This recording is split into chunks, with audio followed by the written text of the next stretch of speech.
ஸ்தோத்திரம் ஆண்டவரே. பிரியமானவர்களே, இன்றைய வேத வார்த்தை ஆதியாகமம் 26:14 வாசிக்கிறோம்.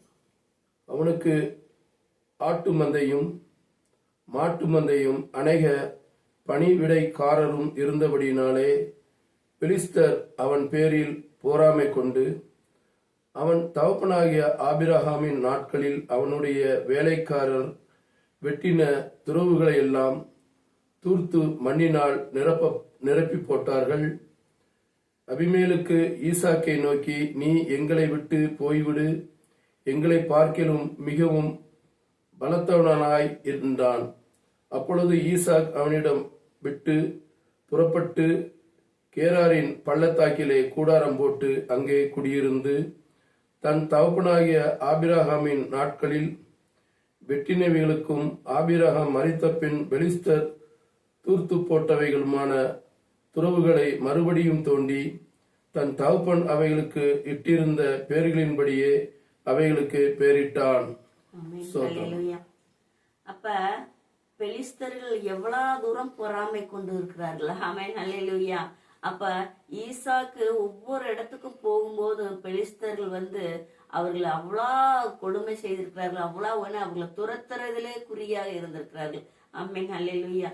அப்ப இப்படிதான் நமக்கு பொறாமைகள் அதிகமாக ஒரு மனுஷர்கள் ஒரு சின்ன ஒரு வேலைக்கு போய் வாழ்ந்தா கூட அவர்கள் மேல ஒரு பொறாமை வைப்பார். இவங்கெல்லாம் இப்படி இருக்கிறாங்களே, அப்படி இவங்களுக்கு எதையாவது பண்ணணும், இவங்க எதாவது துரத்தணும் அப்படின்னு யோசிப்பாங்க. அப்புறம் அதே மாதிரி ஆபிரகாம் காலத்துல கூட இப்படிதான் அவர்கள் வெட்டின குழியில எல்லாம் மண்ணையெல்லாம் தூத்தி போட்டிருக்கிறார்கள். ஆமென், அல்லேலூயா. இப்படியெல்லாம் நம்ம இருக்கணும். ஒவ்வொரு மனுஷர்களுக்கு நம்ம எதிராளியாகவே இருக்கணும்னு நினைப்போம். அவங்களோட அன்போட ஐக்கியமா இருந்தா ஒரே இடத்துல இருந்து நம்ம சமாதானமா வாழலாம். அப்பனா பொறாமைன்னு ஒரு குணம் வந்துட்டா நம்மளுக்கு யாரையுமே ஏற்றுக்க முடியாது. இதுதான் தேவனோட வார்த்தை. ஏன்னா நம்ம யார் மேலையும் பொறாம கொள்ளக்கூடாது. பொறாம கொண்டோம்னா அவங்களோட நம்ம ஐக்கியமா இருக்கவே முடியாது. அதாவது அன்போட இருந்தோம்னா அவங்கள ஏற்றுக்கொள்ள முடியும். தேவன் நம்மளோடு இருந்தா மட்டும்தான் அந்த அன்பு வெளிப்படும். ஆமென், அல்லேலூயா. தேவன் நம்மளிடையில பெலிஸ்தர்கள் எப்படியெல்லாம் ஆபிரகாமையும் அவர்களை பொறாமை கொண்டார்கள். அதே போல ஈசாக்கே தன்னோட அந்த வம்சத்தை கூட விடல, அந்த ஈசாக்கோடையும் பொறாமை கொண்டு அந்த ஈசாக்கையும் வெட்டுகிற குழியெல்லாம் இது எங்களோட குழி அப்படி சொல்லி, நீ பலத்தனாய் இருக்கிறாய், நீ இங்கிருந்து நீ போய்விடு அப்படின்னு சொல்லி அனுப்பி விட்டார்கள்.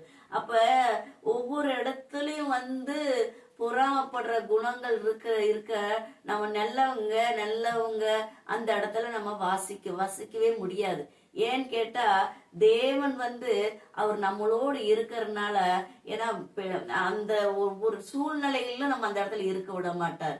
ஏன்னா அவரே நமக்கு ஒரு ஆலோசனை கொடுத்து, நீங்க இருக்காத, இவங்களோட போராடாத, உனக்கு ஒரு தேசத்தை தரேன் அப்படின்னு சொல்லுவார்.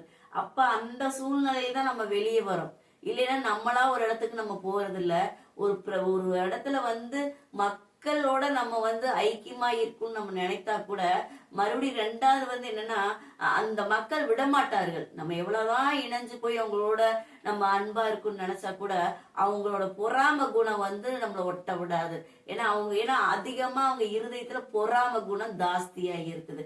அந்த பொறாம குணம் இருக்கிறதுனால நம்மள ஒரு நாள் வெக்கப்பட்டு போக மாட்டோம். ஆண்டவர் நம்மள உயர்த்துவார். ஈசாக்குடைய வேலைக்கார பள்ளத்தாக்கிலே வெட்டி அங்கே சுரக்கும் நீரூற்றை கண்டார்கள்.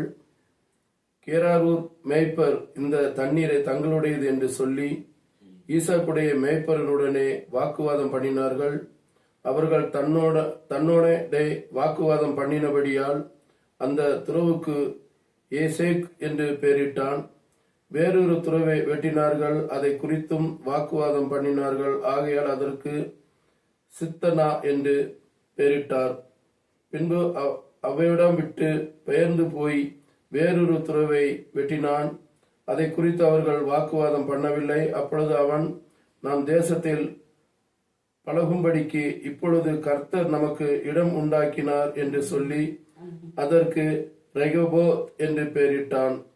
அங்கிருந்து பேயார் சபாவுக்கு போனான்.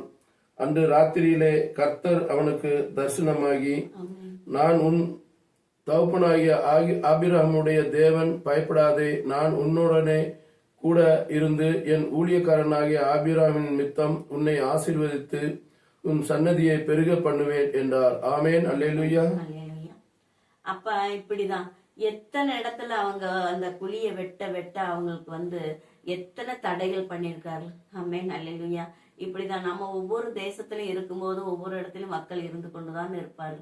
அந்த பொறாம சுபாவம் இருக்க இருக்க நம்மனால ஏன்னா அந்த இடத்துல வசிக்கிறது கொஞ்சம் கஷ்டம் இருந்தாலும் நம்ம ஈசாக்கு எவ்வளவு இடத்துலயும் போய் பொறுமையாவே தான் இருந்திருக்கு. அவர் எதுவுமே அவர் வந்து ஏன் இப்படி பண்றீங்கன்னு கேட்கல, அவங்களோட போராடவும் இல்லை. இருந்தாலும் அந்த இடத்துல ஏன்னா ஆபிரகாம் அந்த மாதிரி இருந்ததுனால அவரோட பிள்ளையும் அந்த அளவுக்கு பொறுமையா இருந்திருக்கிறார். ஆமென். அல்லேலூயா. அப்ப அப்படியே இருந்தாலும் தேவன் கைவிடல. ஆமென். அல்லேலூயா. தேவன் வந்து அந்த இடத்துக்கு போகும்போது அவர் ஏன்னா அந்த கடைசியில ஒரு இடத்துக்கு போகும்போது ஆண்டவரே அப்படின்னு சொல்லி கேட்கும்போது கண்டிப்பா அவர் வந்து பெரிதான ஆசீர்வாதத்தை கொடுத்திருக்கார். அவருக்கு தரிசனமாயிருக்கிறார் ஈசாக்குக்கு. ஆமென். அல்லேலூயா. தரிசனமாயி அவருக்கு சமாதானத்தை கொடுத்து அவரை பெருக பண்ணி இருக்கிறார். ஆமென். அல்லேலூயா.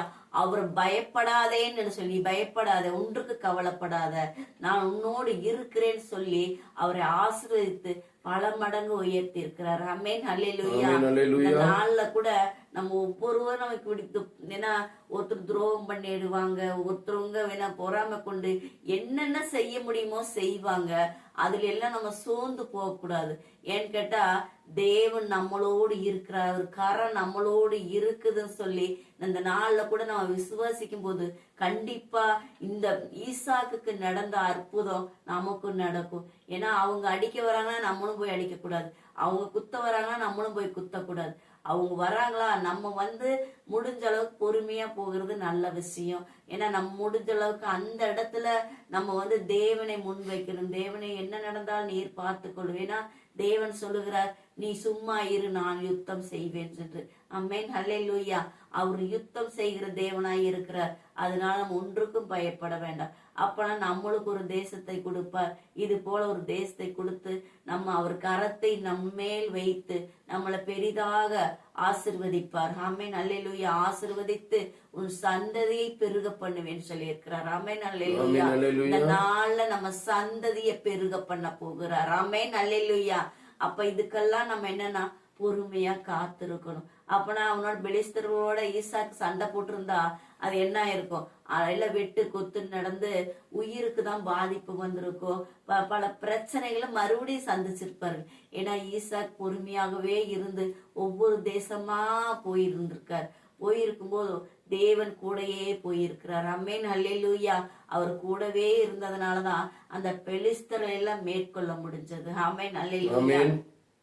நம்மளும் இன்ற நாள்ல கூட ஏதோ ஒரு பிரச்சனையில இருந்தோம்னா இந்த பெலிஸ்தர் மாதிரி நம்ம எத்தனை பெலிஸ்தர்கள் இருந்தாலும் நம்ம வந்து ஜெயிக்கிறதுக்கு வல்லமை உள்ள தேவனாய் இருக்கிறார். ஆமென். அல்லேலூயா. இந்த நாள்ல நமக்கு எந்த பிரச்சனை இருந்தாலும் சரி, எவ்வளவு சூழ்நிலைகள் இருந்தாலும் சரி, ஏன்னா தேவனோட என்ன சமூகத்துல நம்ம அமர்ந்து அவர்கிட்ட இந்த வார்த்தைகளா சொல்லும் போது கண்டிப்பா நமக்கு ஈசாக்குக்கு செய்த இந்த ஆசீர்வாதம் சந்ததியை பெருக பண்ணுவேன் சொல்லுவார்.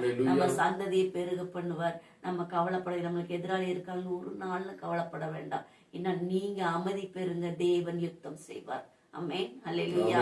நம்ம ஒவ்வொரு நாளும் பொறுமையோடும் சமாதானத்தோடும் என்ன இருக்கும்போது கண்டிப்பா தேவனோட கரம் நம்ம மேல வரும். அப்படின்னா நம்ம வந்து ஏன்னா பிலிஸ்தர்கள் செய்த மாதிரி நம்மளும் சண்டை சச்சரவு போட்டோம்னா ஏன்னா தேவன் விலகி விடுவார். ஏன்னா இது வணங்கா கழுத்துள்ளவர்கள் என்று சொல்லுகிறார். ஆமென். அல்லேலூயா. ஏன்னா வணங்கா கழுத்துள்ளவர்கள் ஏற்கனவே சொல்லியிருக்காரு. ஏன்னா யாத்திராமத்தில் அதிகமா பேசியிருக்காரு. அப்பனா நம்ம என்ன பண்ணிடணும், தேவனுக்கு பணிந்தவர்களாக குமிந்து என்ன நடந்தாலும் தேவனை நீர் பார்த்துக்கொள்ளும் என்று சொல்லும் போது கண்டிப்பா தேவனோட கரம் நம்ம மேல இருக்கும். ஆமென். அல்லேலூயா. நம்ம சமாதானத்தோடு இருக்கவால நம்ம சந்ததி பெருகும்னு நினைச்சோம்னா ஏன்னா ஆபிரகாம் எவ்வளவு ஆசீர்வாதத்தை பெற்றுக்கொண்டு இருக்கிறார். அதே போல ஈசாக்கும் அவரும் அதே மாதிரி ஆபிரகாம போலயே ஏன்னா அவருகிட்டையும் பணிவு, ஏன்னா அந்த ஈசாக்கிட்டையும் பணிவு இருந்ததுனால கண்டிப்பா ஆபிரகாமுக்கு ஆசிரிச்சது போல ஈசாக்கையும் ஆசிரிச்சு கொண்டே வருகிறார். அது போலதான் நம்ம எவ்வளவு பணிவோடு நம்ம எவ்வளவு பண்போடு இருக்கிறோமோ அப்பதான் நமக்கு கிடைக்கிற ஆசீர்வாதம் நம்மளோட பிள்ளைகளுக்கும் போகும். நம்ம வந்து பொறுமையா இருந்தா தான், கடவுள் சமூகத்துல இருந்தா தான் நம்ம பிள்ளைகளுக்கும் இந்த ஆசீர்வாதம் கடந்து போகும். நம்மளை பார்த்துதான் பிள்ளைகளை கற்றுக்கொள்வார்கள். அப்பனா நம்ம எப்ப பார்த்தாலும் கோவப்பட்டுட்டு முறுமுறுத்துட்டே இருந்தோம்னா நம்ம வந்து இந்த மாதிரி பெலிஸ்தர் மாதிரி தான் நம்ம இருக்க முடியும். அப்பனா நம்ம ஈசாக்கு மாதிரி, ஆபிரகாம் மாதிரி, ஈசாக்கு மாதிரி நம்ம இருக்கணும்னா ஏன்னா நம்மளுக்குள்ள ஏன்னா பொறுமை, சமாதானம், பணிவு எல்லாமே இருந்தா மட்டும்தான் ஏன்னா அந்த வேத வார்த்தையின்படி நம்மளும் ஆசீர்வதிக்கப்படுவோம், நம்ம பிள்ளைகளும் ஆசீர்வதிக்கப்படுவார்கள், நம்ம சந்ததியும் ஆசீர்வதிக்கப்படும் சொல்லி தேவனோட வார்த்தை சொல்லுகிறது. ஆமென். கேட்டுக் கொள்ளலாம். ஸ்தோத்திரிக்கிறோம் ஆண்டவரே, ஸ்தோத்திரம் ஆண்டவரே. சோத்திராண்டவரே தகப்பனே, இந்த காலை வேளையில ராஜா தகப்பனே கத்தாவே சோத்தரிக்கிறோம். ஆதிகாமத்துல 26 வசனத்தை நாங்க தானித்தோம் ஆண்டவரே. ஆண்டவரே தகப்பனே, எத்தனையோ பெலிஸ்தர்கள் இருந்தாலும் சுவாமி கர்த்தாவே சோத்தரிக்கிறோம் ஆண்டவரே. நீர் மேற்கொண்டீர் ராஜா தகப்பனே, ஈசாக்கை மேற்கொண்டது போல இந்த காலை வேளையில கூட தகப்பனே எத்தனையோ பேர் ஆண்டவரே எங்களுக்கு எதிராளிகள் இருக்கிறாங்களே, நாங்க என்ன பண்ணுவோம் ஆண்டவரே, கவலையோடு இருக்கிறாங்களா, கஷ்டத்தோடு இருக்கிறாங்களாப்பா. இந்த நாள்ல கூட தகப்பனே ஈசாக்கை நீங்க பாதுகாத்து வந்தீரே ராஜா தகப்பனே, ஒவ்வொரு தேசமா கடந்து வந்தாரே அது போல ஆண்டவரே ஒவ்வொரு மக்களையும் ஆண்டவரே நீர் தகப்பனே இந்த பெலிஸ்தர்கள்ட்ட இருந்து பாதுகாத்தது போல ஒவ்வொரு எதிராளிகள்ட்ட இருந்து நீர் பாதுகாக்கும்படிக்கு நாங்க செபிக்கிறோம் சாமி. ஒவ்வொரு மகனையும் உங்க கரத்துல கொடுக்கிறோம் ஆண்டவரே. அப்பா அந்த ஈசாக்கை ஆசிரிச்சிங்களேப்பா தகப்பனே, அவரோட பணிவு, அவரோட பண்பு இருந்ததுனால தகப்பனே, உண்மை நம்பி இருந்ததுனால நீங்க தகப்பனே பெரிதாக ஒரு தேசத்தை கொடுத்து ஆண்டவரே தகப்பனே நீங்க பெருக பண்ணுவேன்னு சொன்னீங்களேப்பா. உனக்கு சமாதானம் தகப்பனே, உன் சந்ததியை பெருக பண்ணுவேன்னு சொன்னீங்க. அது போல ஒவ்வொரு மக்களையும் நீங்க பெருக செய்யும்படிக்கு நாங்க செபிக்கிறோம் ராஜா. ஒவ்வொருவருக்கும் மேலும் உங்க கரம் இருக்கும்படி செபிக்கிறோம் ராஜா தகப்பனே. கர்த்தாவே அனைவரும் உங்க கரத்துல கொடுக்கிறோம், எங்களையும் உங்க கரத்துல தாழ்த்தி கொடுக்கிறோம் சாமி. ஜீவனுள்ள நல்ல பிதாவே, ஆமென் ஆமென். அனைவருக்கும்